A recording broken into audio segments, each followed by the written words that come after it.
Hi friends, இன்றைக்கி என்ன video பார்க்க போகிறோம்? ராகி சேமியா புட்டு தான் செய்ய போகிறோம். வாங்க எப்படி செய்யலாம்னு பார்க்கலாம். என்னோடய வீடியோ தான் ஃபஸ்ட் டைம் பார்க்குறீங்கன்னா சப்ஸ்கிரைப் பண்ணுங்கள், லைக் பண்ணுங்கள், கமெண்ட் பண்ணுங்கள், ஷேர் பண்ணுங்கள்.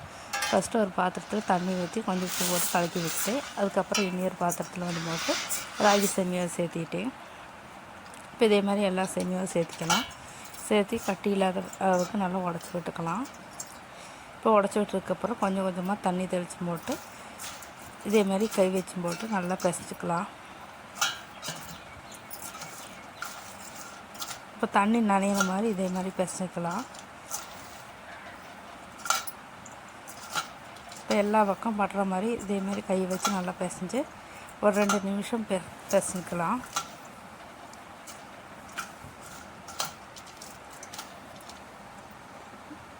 இப்போ பிசைஞ்சாச்சு. இதே மாதிரி அமுத்தி வச்சுக்கலாம் ஒரு 2-3 நிமிஷத்துக்கு.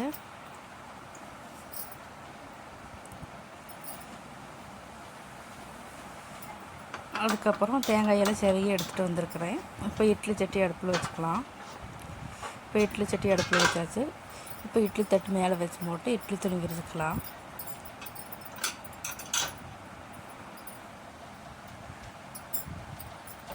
இப்போ இட்லி துணி விரிச்சாச்சு. மேலே போட்டு நம்ம சேமியா உப்புமாவை சேர்த்துக்கலாம். இப்போ இதே மாதிரி உதிரியாக சேர்த்து வச்சுக்கலாம்.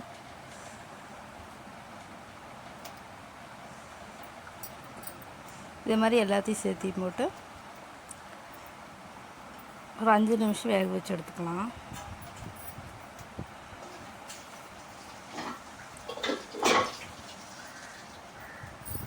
மூடி எடுத்துகிட்டு வந்துட்டு அதை போட்டுக்கலாம். மூடி போட்டு மூடி வச்சுக்கலாம்.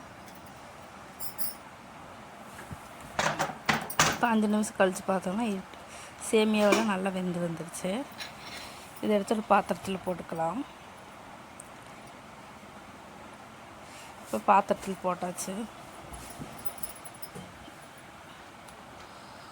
இப்போ சோட்டோடு இருக்கும்போது நம்ம தேங்காயெல்லாம் போட்டுக்கலாம்.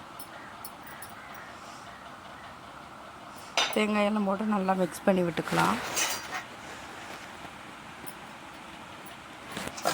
இதே மாதிரி எல்லா பக்கம் படுற மாதிரி மிக்ஸ் பண்ணிக்கலாம்.